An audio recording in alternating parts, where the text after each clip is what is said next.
What's going on? Anybody hear that? Why are the sirens going off? Just yesterday there was news about Russia and America coming to war over Turkey. Now there are sirens outside. What the hell is going on? What are those streaks in the sky? What's going on? I saw a flashlight. Oh my God! What you just heard was an ending to the human race. And tonight we'll discuss the many ways the human race could become extinct. We gave it a good run. Let's face it, we're not cut out for this at all. And number one way humanity could end is nuclear war. Global thermonuclear war, ladies and gentlemen, which can come at any time. Between us and Russia, between us and China, or any rogue nation could set it off. And once those nukes are in the air, doomsday, folks. No way we're coming out of this one at all. A full-fledged nuclear war most likely will become extinct. There's radiation everywhere, crop failure, nuclear winter, many more things could happen. But we're a very fragile species, though. At any given time, it could end for many reasons. And probably nuclear war is probably one of the worst ones of all. So those who are left behind have to deal with radiation sickness, cancer, lack of food, starvation, and trying to start over if you can. But if you have full-fledged nuclear war between us and Russia, us and China, or all three, there's going to be nothing left. Poof, we're gone. There's a speck in the timeline of eternity. Yes, folks, it's real. So the first couple ways we're going to go out because of human error, or because of humans, period. Ricky, don't be hiding on me, man. Where you at? I'm looking for you in a rubble. How plausible is it for us to go out in a nuclear war, do you think? Well, let's see. The way the world is as we know it, with many nukes, it is very plausible. I believe if we engage in any conflict with China or Russia, that possibility will go or even higher. Even higher. Oh my God, what's still going on? Second wave.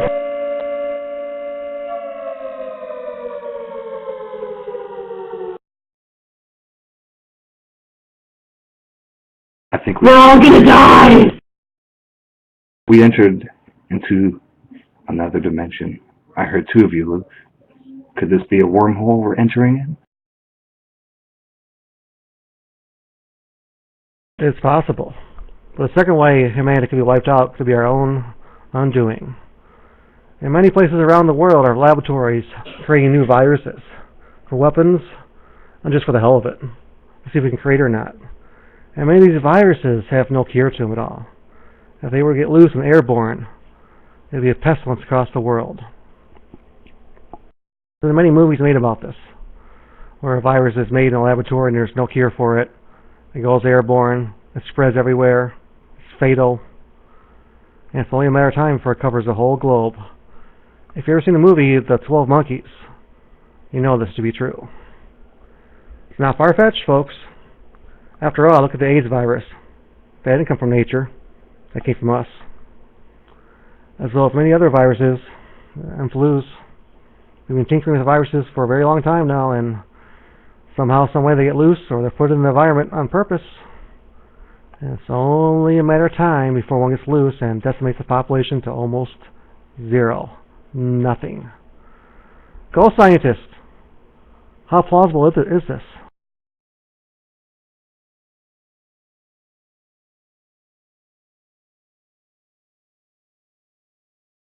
Go scientist has the flu. He won't be able to speak tonight, so I apologize. What do you think, Bug Out Girl? How possible is this?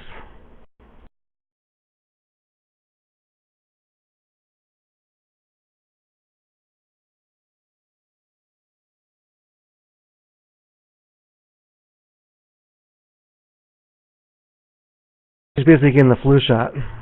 She has Mike-itis. So, but really, folks, look at the Spanish flu. Look at the flus throughout the man's history. We come close. Look at the Black Death. I mean, these are natural viruses, not the ones man has created. What do you think? Put some boots. What do you think? Well, I have one thought that about the viruses or the bacteria. I do believe that a lot of it's made. They talk about combining rabies with Ebola to make a vaccine for Ebola. I mean, that's just absolutely crazy. You see all these scenarios in movies where they mix rabies with something. And then you have, like you said, the 12 monkeys where they had the Cassandra virus, which was a pure virus that nobody had immunity to, nor ever will. And that just completely wipes out everybody, and they have to live underground. And then you have the weird stuff like the Zika that's just come up. I don't know if that's fear porn or if it's something that they actually decided that they're going to do. But we do have stuff that's so scary that they don't even have names for it. They just have numbers. So that's my thoughts on it.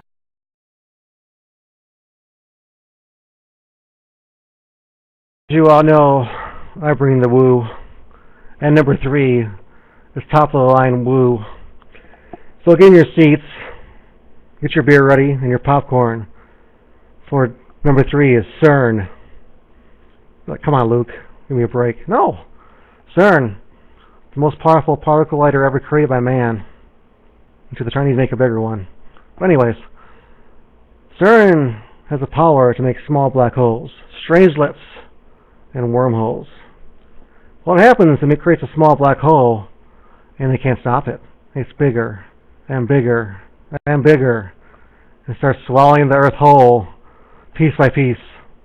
Or the more horrible way is a strangelet, where everything is like a super magnet, everything's crushed together like a little tinfoil ball, you know, like the tinfoil you wear on the top of your head.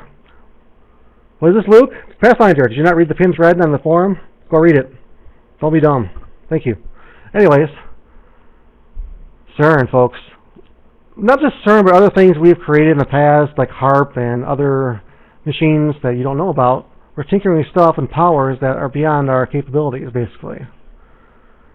I mean, it's all good and said, all good, you know, it's all good. You know, we're trying to discover the God particle and other particles, but what happens is something goes horribly wrong, and the world is torn up, and humanity is no more.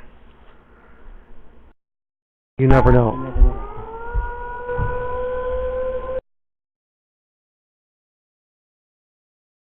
Oh, ghost scientist. I see you in the room talking, and then CERN can't do shit, basically, but what happens, it does create a small black hole, and we can't stop it. It is possible. It's not impossible. Come on, get on the mic. Talk to us. Are we going to try this scenario and say that, hypothetically speaking, it can create a micro-dense black hole on the surface of the planet? Is that what we're going to work with? Yes, please go with that. Well, first off, if it did actually create a dense matter micro black hole on this planet's surface, it really wouldn't matter because you couldn't stop anything to begin with, so you might as well just bend over and kiss your ass goodbye. Yeah, that's really crushing, man. So look, these are the 3 ways mankind could end itself. I'm sure there's a few more out there. But now let's go to the cosmic ones, the fun ones. The ones that we can't stop. You can't actually. There's no way. If you actually, there's no flipping the switch. There would be no turning it off. It would have mass. It would have particle mass in order to use as a fuel source. As long as it was feeding itself and had a fuel source, there would be absolutely nothing you could do. I mean, basically, it would eat all material mass and physical matter until it turned into a dense sun. Yeah, that would be some doom, but the likelihood of that happening is, the mathematical equation would be astronomical.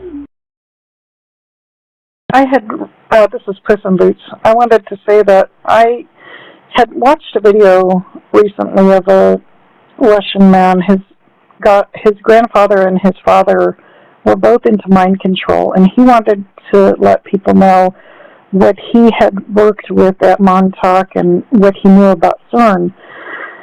And he was talking about how the powers that be, or whatever you want to call them, had decided that they were going to collapse all the other alternate universes into this universe so they can control all of us together. And to me, it made a lot of sense because it would explain all the time slips. It would explain things changing in your house, like let's say a battery used to be square and now it has a weird shape. Or when you decide that you're going to change a part, let's say in your stove, and when you go to put that part in, everything else has changed and the part doesn't fit anymore. So it explains an exceptionally huge amount of things that are just not correct. Everyone wants to say it's a glitch in the matrix. It's not a glitch in the matrix. And what it is all these realities are collapsing into this one every time they turn that on. And that's one of our doom scenarios right there, is CERN is screwing us up. And that's what I have to say on it. Very well done. Get ready, folks. Some more woo coming our way. Major woo. Not minor this time. Epic woo. Are you ready for it? The fourth way humanity could end. Artificial intelligence. The singularity. The computer becomes self-aware. We've been building more and more complex computers lately. We'll continue to do so, and it's only a matter of time for one of these programs, these computers, become self-aware. And as it becomes self-aware, it's going to realize we're not really needed on the planet too much, and we're doing more harm than good, and it might be a good idea to wipe us out, like in The Matrix or Terminator. You've seen the movies. Look at us. We're not a good species at all. If an alien species came to the planet and looked around, we would be like the Klingons of the universe, warlike creatures. Would you want us going around the universe, traveling around and causing chaos? No, I wouldn't. I'm sure at first these robots are friends.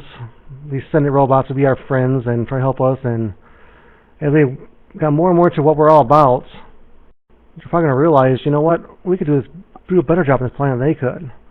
Either we'd be slaves for them, energy, like in the Matrix, or just totally wipe us out. How possible is this? Is this real, physical scientists? We'll get the real ones and the cosmic ones, the flares and the black holes and the sun's going nova and all that in a little bit. Don't worry. We get through the woof part first. We're getting there. Just relax.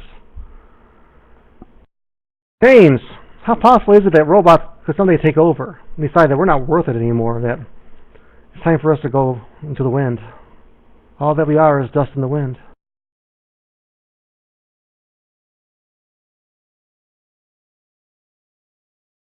Coast again, silos or defense satellite systems, laser-guided systems, etc., etc. But here's the thing. Everybody talks about the fact that, well, a computer system may come to the conclusion that human beings or biologically speaking, we don't belong on this planet, therefore that they would take over. But it's awfully far-fetched, because the thing is that, number one, they're not going to program that in themselves. Number two, without having humans on source, how are they going to supply themselves with power or charging of their lithium-ion battery packs? They would be guaranteed self-destruction. Or maybe we've adapted. For your title, every beginning has an end. Could that be Mars that could prove that theory? Of us maybe coming from another planet that we've already destroyed before. Anything is possible. And what's also possible is transhumanism too, where we become more machine than human, where we slowly adapt our systems as nanotechnology as we have the nanos take part of our immune system. And slowly but surely we do more and more transhumanism, in our bodies, bionic, cyborg. And slowly the human race is not wiped out, but transformed into another species, basically, of technology. Techno-organic, more or less. It could happen. It's happening now. Artificial hips, artificial arms, bionics. It's slowly happening, folks. You could slowly turn to a different species. You never know. But now we got to all the human doom. Now we're going to the cosmic doom. But first there's a woo one too. Are you ready for the woo? This is right up everyone's alley. You've heard of it before. Nemesis, Planet X. Ever so often, every 5,000, 10,000 years, something comes along and raises hell on Earth, basically. Whether it be a sister sun, which is entirely possible, which I'll call Nemesis. Half the stars you see in the sky are part of the binary system, okay? We're probably no different. So what happens if this little star comes along, a little too close to us, or a planet comes along too close to us, and causes a major pole shift? Wipes everything out. Epic earthquakes, mountains falling, islands going away. Wait, that's in the Bible, actually. Ooh. Some biblical woo, too, there. Imagine that. Orbital change, we get too far from the sun, we freeze to death. We get too close to the sun, we burn up. It's very possible, folks, if something's coming along ever so often and wreaks havoc on us. Part of history. Something wicked comes this way. Is it coming soon? And if it does come again, will we survive it this time? You can't stop the sun. We might be able to stop a meteorite or a comet, but we can't stop the sun. We're not that advanced yet. We're like category 1 of civilizations, basically. Not even close to 2 yet. Well, how possible is the Planet X / Nemesis scenario? Where every so often, every 10,000 years, something comes along and causes hell on Earth. You'd hide at night. Good luck to you, Nolo. Anybody who wants to mic up and add to this, go ahead. As we get to the more reasonable woo, as ghost scientists would say, the solar flare. So go ahead, mic up. Give me your thoughts on this one, folks. My question is for you, Luke. What's on Nibiru? What's on the dwarf star? Is there life? Mantis aliens, maybe? Coming here to harvest us? Is that what happened to the dinosaurs? The Anunnaki you're talking about that came here for gold and other things and slave labor? It could be. Maybe they harvested us for food. Maybe they ate the dinosaurs. You never know. Anything is possible. Was this really possible, though, with ghost scientists? Could we have a sister sun out there that comes along ever so often and causes hell on Earth? What do you think? You're a scientist. Tell us the truth. We want the truth! We can handle the truth. Well, the question is what exactly is it? We know that there is definitely some other planetary body that exists out there because you can see the perturber on Pluto. And because you see the perturber on Pluto, there definitely is some celestial body out there. What the hell it is, none of us really know, and I don't think even all the researchers in astrophysics don't know.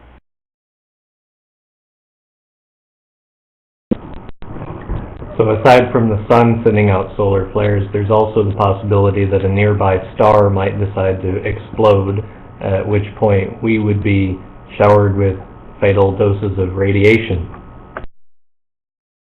Well, I think we've already seen that already as well, and not only that, but if you read any of the publishing papers from Paul Laviolette, you also have pretty major cosmic doom, which is realistic cosmic doom, by the way, with having particle waves or cosmic particle waves from the origins of the original center super black hole of the universe. And it pushing enough particle dust and enough of that particle dust changing the position and the depth of the Van Allen belt region. Exactly. I have a question here. Could solar flares... I said exactly because Nolo mentioned it as well, as far as there is a pulsar that points our way pretty dramatically, actually.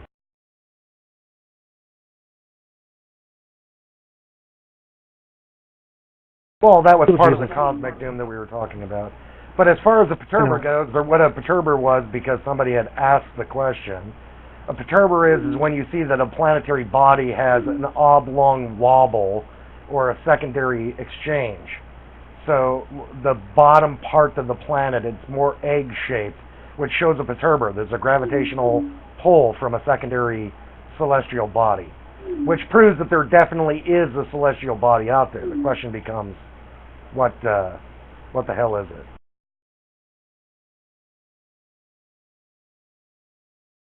I know they were talking about a star going on supernova close to Betelgeuse, that it may have already gone supernova, and if it goes supernova, we'll see in the skies, it'll make nighttime day for like 3 years, and if you look directly at it, you can go blind. I'm not sure how realistic that is, go scientists, though, but I was reading that in a scientific journal like a year ago.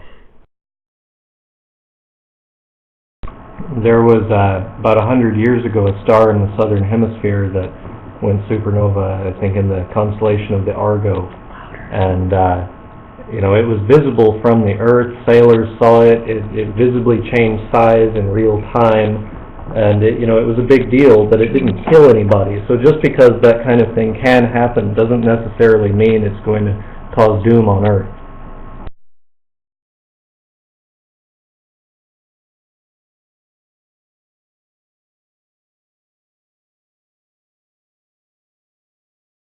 Hey guys, Rush here.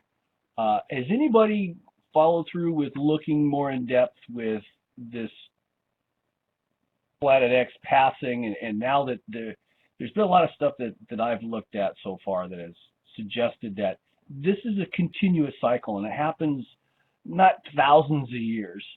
The contact of significance happens thousands of years, but apparently there's been some connection with over several hundred years apiece that this planetary body has been coming by and causing havoc.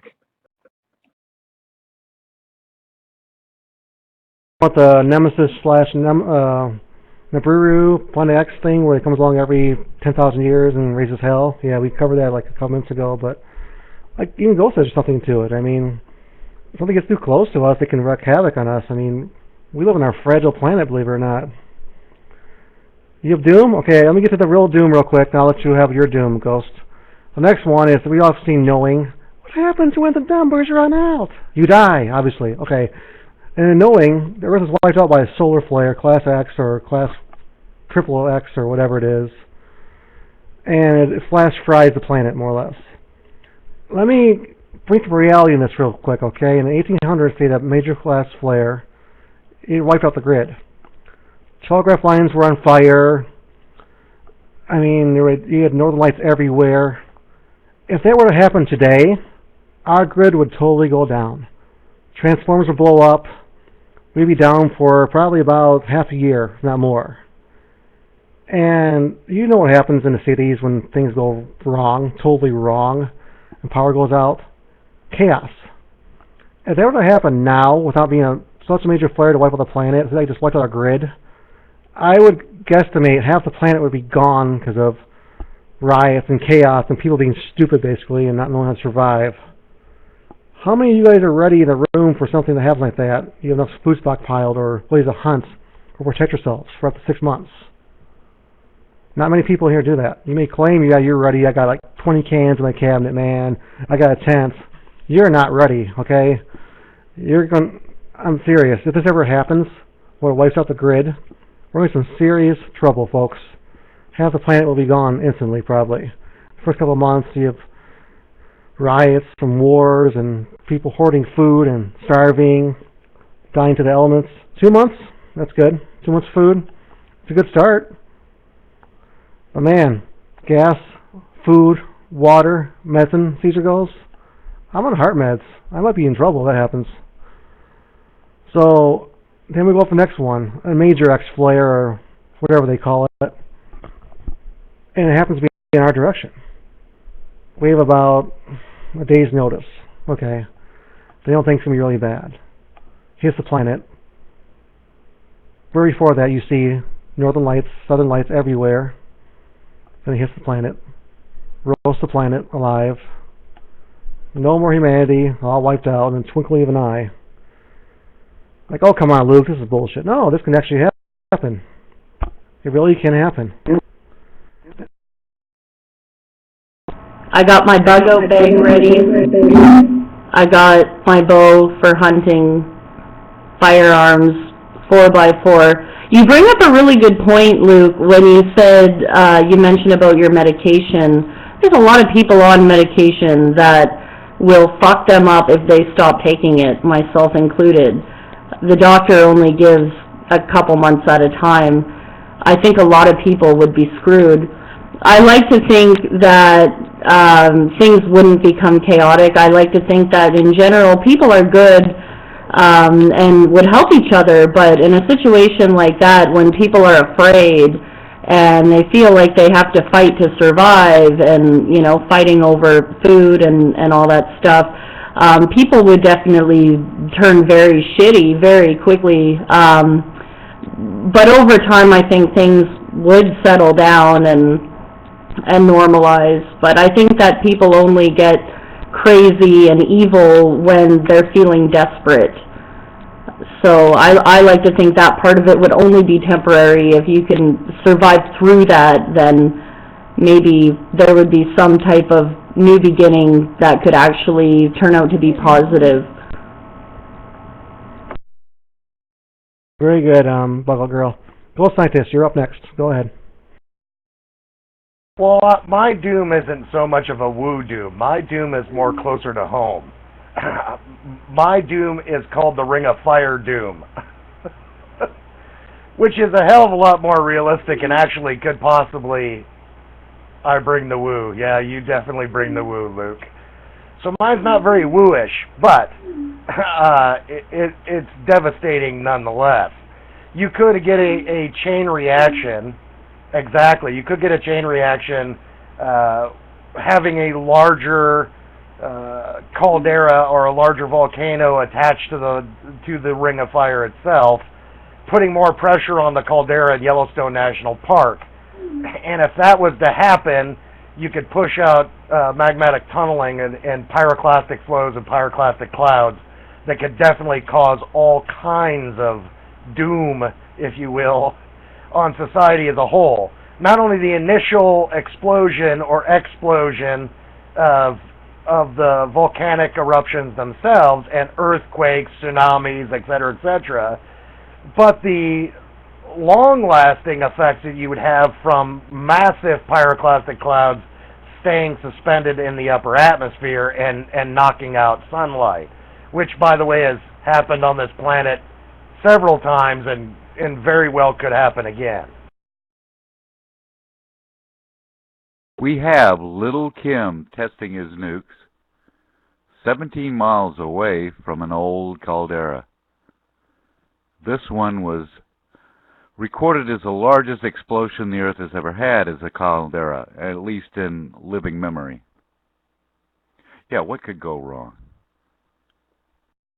It covered Japan with about a foot of ash, so it was no minor boom. But these things tend to set off other things. So here we have Japan going off again. Mount Fuji erupts. It's bulging now. It's ready to go. And what set off that tsunami that wiped them out a year ago? Oh boy, here it comes. The whole Ring of Fire starts shaking. The P waves, the S waves, all of them make harmonics. The worse it gets, the worse it gets. And we have had seismology reports and data reports from the Ring of Fire that go back, several hundred years to show that it's actually happened before, where one chain reaction of a caldera causes the chain reaction of another caldera, which causes seismology, movement of tectonic plates. Tectonic plates then charge ocean currents. Yeah, I mean, it could be a serious nuclear winter from pyroclastic cloud systems alone. Well, I think that's actually, Luke, I think that's exactly what they're discussing, or what it's being described as. I think in biblical text, that's what they're describing as a nuclear winter due to the Ring of Fire.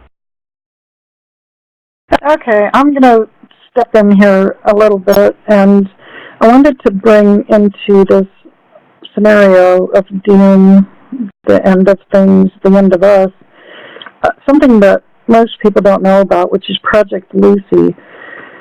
Lucy is a combination of the past 60 years of them spraying aerosols, trying to control the weather, trying to control things to try to heal the supposed holes in the ozone, etc. Then you add HAARP into the equation, and that's supposedly a high-altitude auroral research project.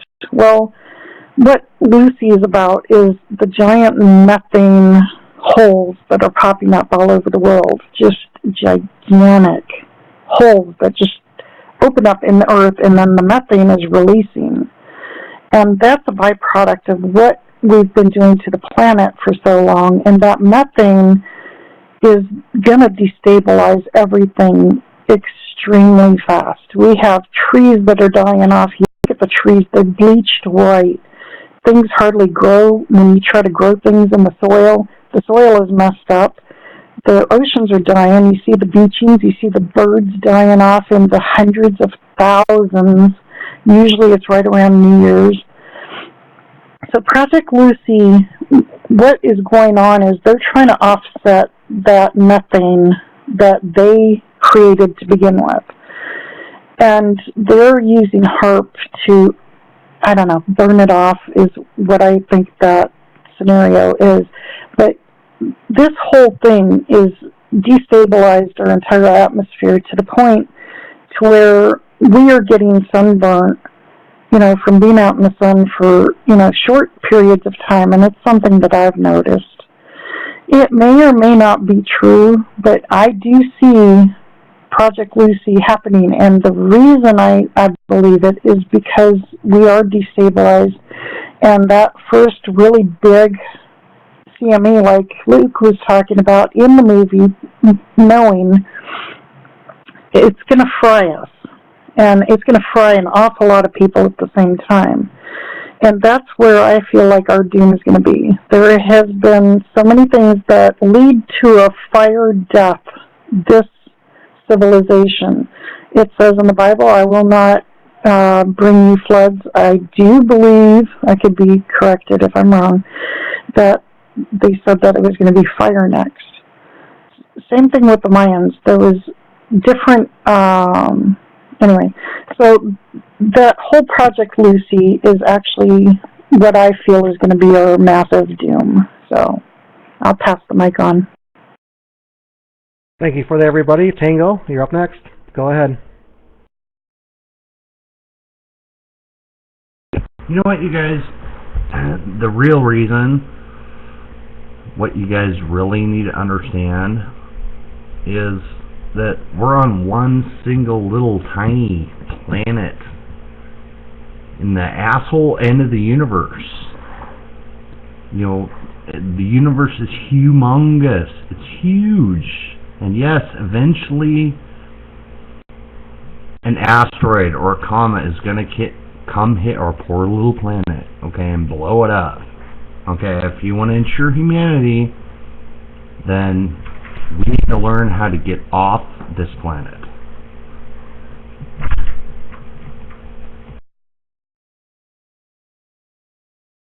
A long ways away getting this population off the planet. I mean, we can go into space, we can go to the moon, Mars perhaps, but sorry, we Luke, got ways to go. I had to shut my mic off because you know who had to come out and say hi.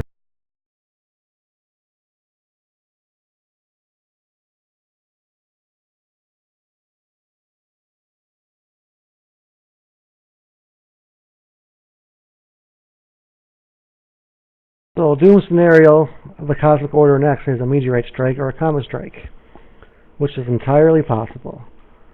We're having Russians now gearing up their ICBMs to take out a meteorite, in theory. I'm not sure they can actually do that, or just to nudge it a little bit out of our vicinity, basically. But if one big enough meteorite, say about, 5 miles wide, I think, would be enough to end us as you know it. It won't blow up the planet, though, but it will create a firestorm. It will create dust in the atmosphere blocking out the sun for a very long time. The firestorm alone will wipe out most of humanity if it's big enough. And then my professor here, ghost scientist, 1 mile wide would be good enough to end us. It's not going to crack the planet in half, but it's going to cause a nuclear winter type event that wiped out the dinosaurs. It could also wipe us out too. And my question is for the room, do we have the technology to stop this? I mean, you have Putin saying, well, we're going to do our ICBMs and nudge the Acropolis one coming up pretty soon. Try to. I'm not sure we have the technology for it, to be honest. I mean, we claim to have these secret weapons, you know, in space somewhere, but are they powerful enough to nudge something that big coming at us that fast? I don't think so. I could be wrong, ghost scientists, but I don't think we have the technology to stop or deflect a meteorite 1 mile wide. Am I wrong? Am I right? Well, if you actually had, I mean, if you had a large enough asteroid or a rogue comet, if you will, that survived the burning of the atmosphere, number one, its entry, and had enough of its mass left over, which wasn't like, say, ice or majority of ice and methane and gases, and it was actually a fairly solid object. A 1 mile across would devastate the planet. I mean, it would create a large enough cloud and debris cloud that would basically kill the majority of all living organisms on the surface. I mean, it wouldn't take very much. And it's realistic because it has happened. I mean, it has happened before, and it definitely is going to happen again. It's not a question about if, it's a question about when. I spend most of my free time outdoors digging up creatures that died millions of years ago. I've done a lot of study on extinctions and extinct creatures, and you know, you get a feel for what happened to them sometimes. That kind of thing happens a lot. You see a lot of creatures that simply don't exist anymore. I think that there's a distinction, though, to be made between the destruction of humanity as a species, which would probably coincide with a lot of other creatures' extinction, and just disabling our culture. You know, if everybody at the power plant just didn't show up for work one day, there goes our culture. There's a big difference between that and actually killing off all of humanity. Yeah, I don't necessarily believe, not to step on anybody, but I don't necessarily believe it would be a complete extinction event as far as humanity is concerned because of technology, because of the process of technology and what you have. But you could have a large majority of the population of society as a whole worldwide that definitely could have a large killing off or dying off effect, just like you had in prehistoric and historic days.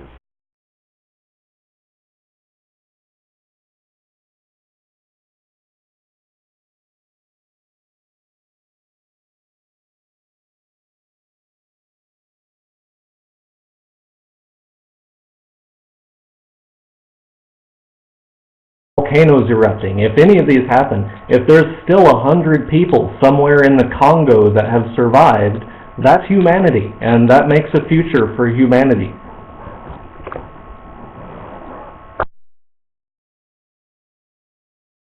Okay, for this next woo, I'll need your help with the ghost scientist, because I'm not really good in the fact of this one coming up.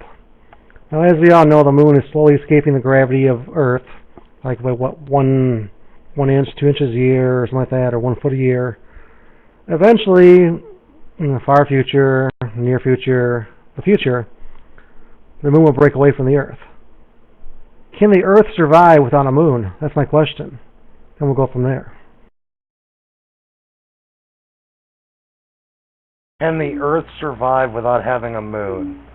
Humanity, probably not, because it has to deal. I mean, we are in pretty harmonistic, like the resonating field of the planet itself, the resonating structure of the planet, and the resonating structure of the moon definitely keeps it stable. So if the moon decide, which I mean, you could be talking about millions and millions of years before it would happen, and God only knows if there would even be humanity at the time that it does happen. But if it did happen, no, I don't think you would. Pretty much, you'd have mass devastation, destruction on the surface of the planet. Majority of all living life forms would die. You'd lose tidal waves. Tidal instruction of tidal going. Water flow. The currents of the oceans would change. Yeah, I don't see that being a good thing. Yeah, so the Earth would definitely cool. The circulation for all the currents that circulate in all the oceans. With all the infusion of fresh water, it's not pumping like it usually does. So, what that entails, like the movie, I don't know, it was anyway, the giant superstorms appeared, and that was why. Thank you, everybody. Tango, you're up next. Go ahead.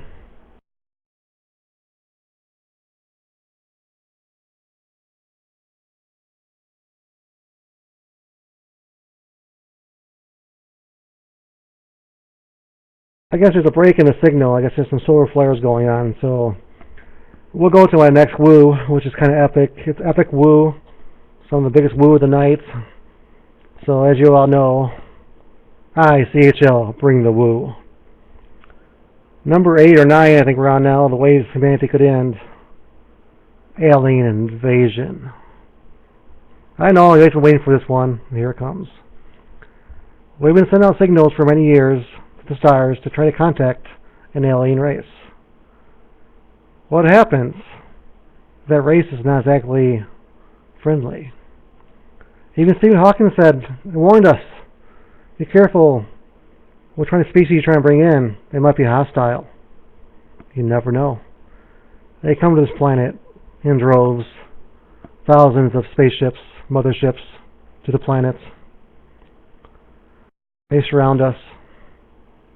Maybe they deem us unworthy and destroy us like a War of the Worlds scenario. Maybe they come here and they kidnap us by the millions for a food source, or because their DNA is no longer active and they can no longer reproduce. Well, let's face it, folks, it's a big universe out there. I'm sure there's millions of life forms out there. More full than they could ever possibly imagine. And of course, not all these alien species are going to be good or have good intentions for us. They might have bad intentions for us. It is possible. I mean, you have a super mind like Stephen Hawking saying, be careful who you're trying to bring in, because you never know. They may not have our best interest at heart. Puss in Boots has a comment to make real quick, and we'll go back to my woo. Yeah, I just wanted to mention that I really do find it fascinating that that is also an option for our doom is the aliens.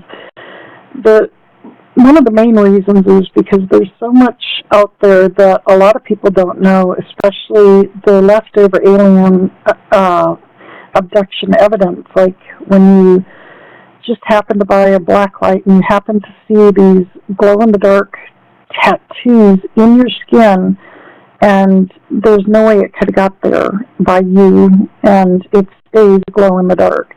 So it's obviously some kind of way that these aliens can look at you, and that's how they communicate what it is they like about you, etc.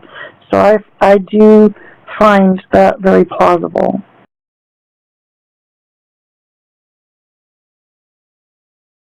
I remember a person here saying they may view us as ants. I'm not saying names at all. He's pretty credible, though. They came to this planet and they view us as ants or an inferior species, basically, and their world's dying. Their sun's about to go nova, and they need somewhere to live. And guess what? Earth is the best place to go to. Only problem is we're here, though. It's not really a problem for them, though, because their technology is beyond our light years, and they could destroy us with some of their mind-blowing weapons, which we call magic, though, but To them, it's science. Like, oh, come on, Luke, this is bullshit. Hey, you never know. After all, we came over to America from England and stuff, and we wiped out the Indians. It could happen from a space standpoint, too.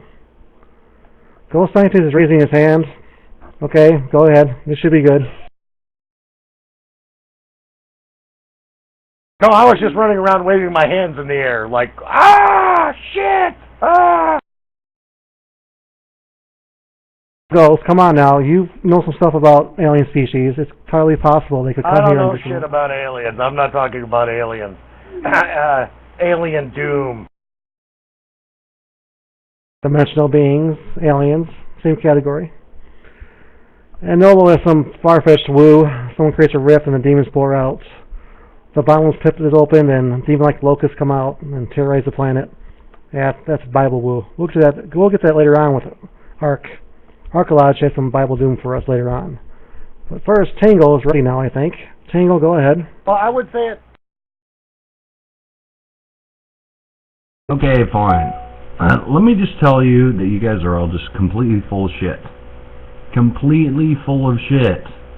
Okay? We're on our tiny little planet, yes, and everything is the most important thing, and here comes the woo and everything else. There's a billion alien civilizations out there waiting for us to go out and find them, but you know what? They're not going to come here. We have to go out and find them. And at the same time, yes, our whole world is going to explode. Here comes the meteorite, and the asteroid, and the comet, and it's going to blow up our entire world, our little tiny world, okay? You know, in order for humanity to move on, not face extinction, this is what the big topic is about tonight, we need to get our ass off this planet and... Luke, no, really. I have to agree with it. We don't have the technology to go other places right now either. We can possibly go to Mars, do a colony, but we can't bring millions of people over to Mars right now. And Tango, we have resources here. Tons of resources on the planet they would want to have. We're a resource. We're an energy source. We could be a food source too. We have to go out there. They have already been here before. Roswell. All the other UFO tales we've seen in the past centuries. I mean, they've been here before. They are visiting us. If we don't have to go out to them, they're already here. I hate to tell you that, buddy. Go scientist. You can go next. You say me. Mother planet. Mutant humans, if we are capable of adapting to radiation through the years of mutilation because of catastrophic incidences where nuclear fallout, solar flares, maybe we'll become adaptable to radiation.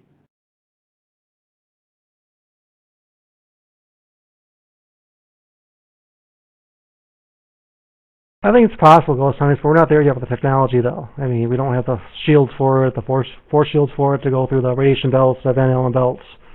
I know you're a big fan of that. We didn't go to the moon because of the Van Allen belts. We went there a different way. And a lot of people believe that, too. And eventually we'll have a show on that, too, though. It's going to be an epic show. But getting off the planet is not going to be easy. You know, even if we have the technology for it, I mean, we probably couldn't save everybody, to be honest. Especially if we have doom that's coming weeks from now or months from now. It's no way, you know. I mean, we're slowly getting there with space stations and talks of colonies on the moon and Mars eventually. But for right now, with our technology, technology we see and what we have, we can't do it. So we're on the planet right now. So either we can save the planet or we can die. It's that simple. You know, we're not going anywhere. I'll say one thing. We don't even really know how we began. I don't think we're going to know how we end. People believe in Adam and Eve. Some believe in evolution.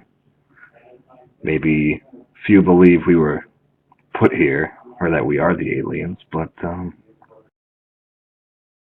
who knows?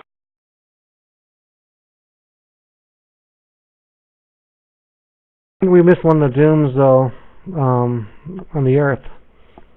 What happens, though, if our genetics changes and in our DNA, and we're no longer able to reproduce anymore. Something happens, and slowly, gradually, we become sterile. There's been talks of this, about alien species come here because they're going sterile and their DNA is no longer good for reproducing. It could happen here, folks, and on Earth. If something goes wrong in our genetics from too much radiation in the air, too much pollution that affects us, and we're no longer able to reproduce like we could. And slowly, but surely, the human race is wiped out through genetics.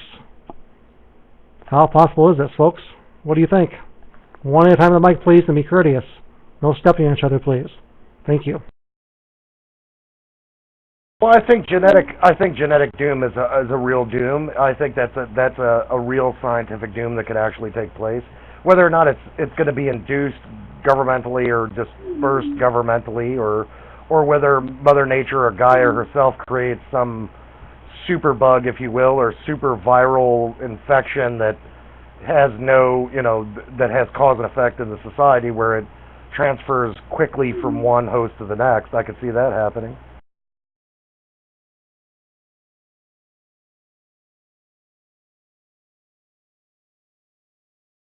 Else want to touch the subject? I mean, it's entirely possible, folks. I mean, you never know. That's what theory on the Greys, why they're here, because their genetics is not capable of producing anymore, and they need our genetics. I mean, with enough tinkering and stuff, enough pollution and stuff in the air, it could happen.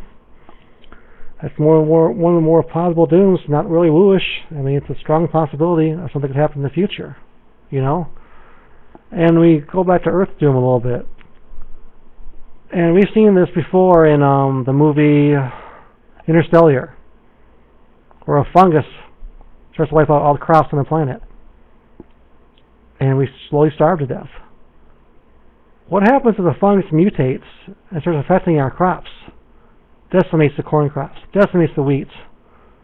As you all know, our animals eat wheat and corn, our cows. It's a real doom here. And as you all know, our bees are dying out too. And Einstein, one of the great minds of the recent century, said, if the bees go, so do we. So we have two more plausible things of how the world could end. Starvation. You can use bees to pollinate. I mean, I don't know how much more scary this can get. What do you think, folks?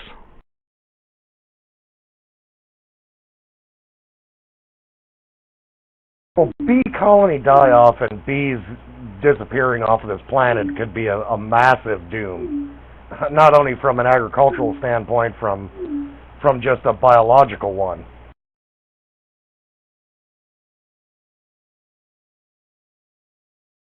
Yeah, I mean, they think they know why the bee colony collapse is happening because pesticides and other stuff, though. I'm not so sure, though. You know, I mean, they're dying off pretty good, and we need bees to pollinate, obviously. And like I said, I'm sure you have all seen Interstellar. If not, go watch the movie. It's really good. It's really deep, so pay attention to it. But why they have to leave the planet? Because the crops are dying off because of the fungus. The fungus mutated and was eating all the crops up and destroying the crops. I mean, that's real doom here. Doom you can sink your teeth into. And there's other doom out there. I mean, but we've covered most of the doom. But I mean, there's a lot more out there too that could happen. Some far-fetched, some closer to home. You know, I mean, World War III could cause a nuclear war. We have cosmic doom. We have earth-changing doom. How about like a magnetic pole shift? Does that cause enough damage to affect us at all? Or to screw up our instruments? No, a full pole shift would decimate the planet. Say by something getting too close to the planet, whether it be rogue planets, Nibiru, Planet X, Nemesis, and other stuff. But what other doom is out there I haven't covered yet, folks? Type in the room or get on the mic and tell me your doom scenario that I have not covered yet. Well, you have political doom.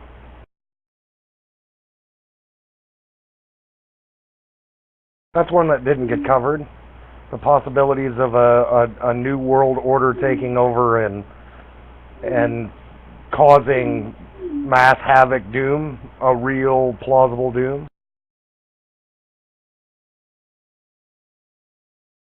covered the effects of a nuclear meltdown, as in Fukushima, the 4 reactors going meltdown mode. What if we have more? What if that happens multiple places around the planet and the ocean dies off because of all the radiation?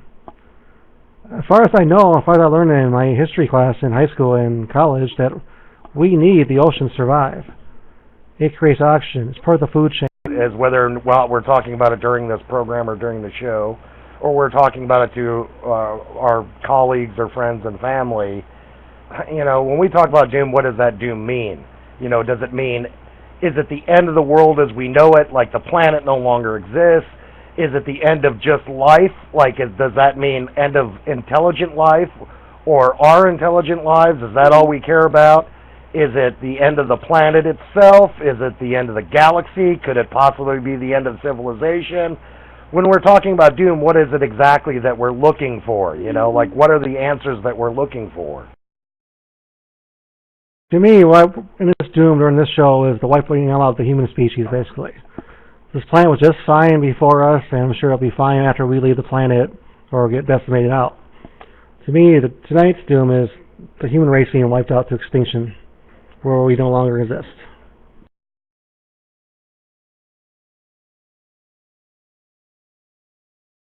See, for me, I would see doom in a completely different manner. I don't necessarily see doom as being just specifically something that deals with us as a sentient being or an intelligent being. I think doom could be as bad as what the doom that we're already seeing with animal life and flora and fauna that were becoming extinct at massive rates in our society now, especially in this day and age. Not something that's going to take place 100 years from now, but something that's taking place right now. Let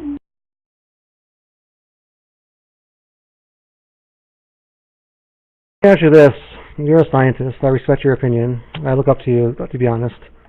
With all the pollution going on in the world today and all the radiation from Fukushima and all the mistakes we're doing on the planet, do you see us making it 200 years from now?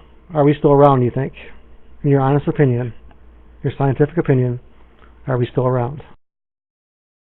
Personally, I don't even see us making it that long, sincerely. I mean, if you look at it from a standpoint of where we are, especially if we keep on allowing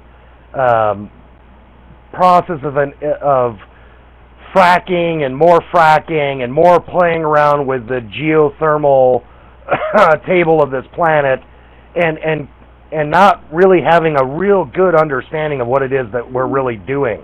I mean, we're playing with a lot of different sciences right now, especially sciences that deal directly with this planet that we truly do not comprehend. We truly do not know. So it's, who knows what we could open up in this, just from the process of this fracking alone. Drilling into chambers that we may not know even exist, or huge methane pockets that could possibly destabilize the atmosphere, which is real doom, by the way. That could actually really happen. You could have some drilling rig out of the ocean drilling down and using hot drilling mud. Earlier today, I was in a parking lot in Target and digging up these fossil shells. And one of them fell out of the rock, just stuck in the rock wall, fell out, opened it up, full of crystals, little brachiopod. It's been in the ground for 380 million years, maybe a little more or less.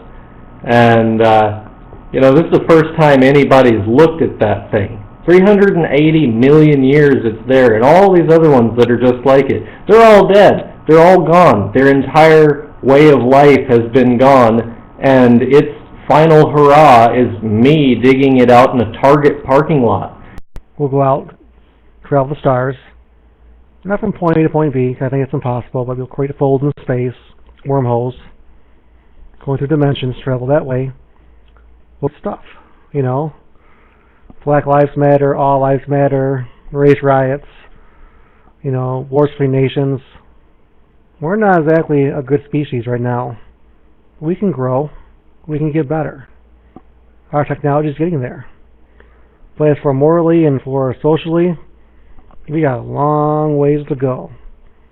We got to find a way to get along with each other and respect each other's differences. Otherwise, we won't be traveling to shit, basically. Our greatest accomplishment will be traveling to the moon, if you believe that. But as time comes and maybe we find ways to grow spiritually, mentally, socially, become one as a species, we can do wonderful things in the name of science, in the name of man. Solar flare, sun goes rogue planets, meteorites, viruses, all kinds of doom. Now we're going to wrap this show up though and give everybody a chance to their final word. Then I'll wrap it up afterwards. So going down the list, Puss in Boots, give me your final word on the subject and we'll go down the line. One at a time, be courteous. Oh, thank you. Yeah, I do believe that, I don't know, it has to be that we're going to see several different scenarios. And I think that the powers that be, or whatever you want to call them, have this thing where they have to tell us what they're fixing to do to us. And it was brought up by David Icke. It is, I believe it's true. It's called the ritual act of revealing. And you see it here and there in movies, shows, whatever, subliminals. They're trying to let us know things that are fixing to happen that they know about or that they created. Let's say like the movie Knowing, where an extreme CME comes along and burns up the planet. That's just one example. You know, there is so many different things that different scenarios that they themselves have probably created to bring about our doom. So that's my thoughts on it. And we go next up to Rush for his thoughts.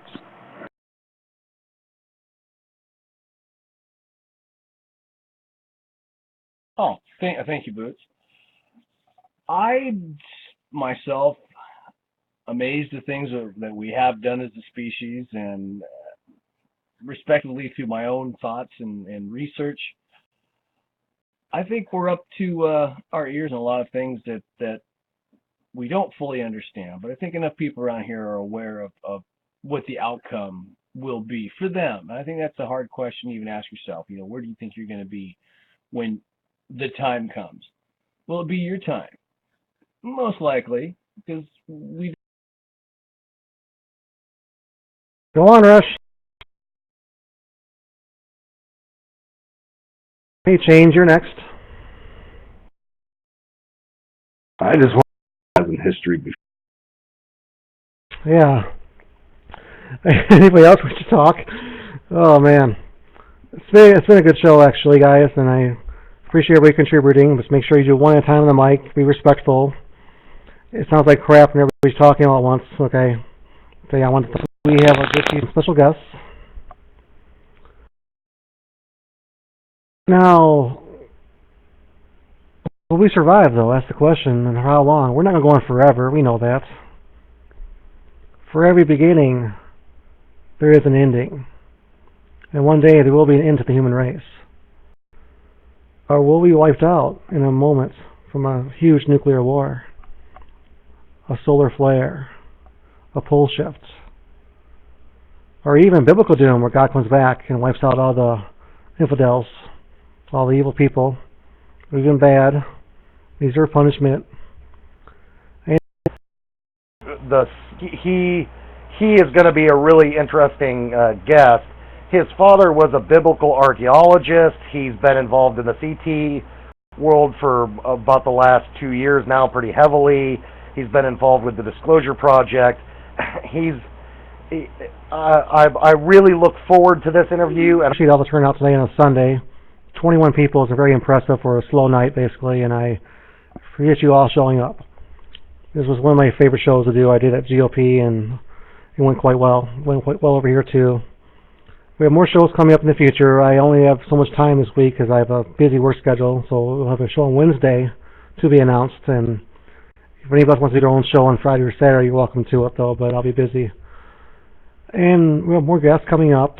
I mean, we're growing quite nicely in here. I mean, I like it. You guys are miking up and talking, one at a time, please. But this is what chat's all about, giving back to the community of LOP. You know, we come in here talking about CT subjects, political subjects, other subjects. We are going to have a political one coming up about the election, though. Not really my field, though, but I've been asked to do it. So get behind your favorite candidate, Trump, Hillary, or whoever else. But tonight, be good to each other. You never know how long it's going to last for here on planet Earth. Thank you for showing up. We'll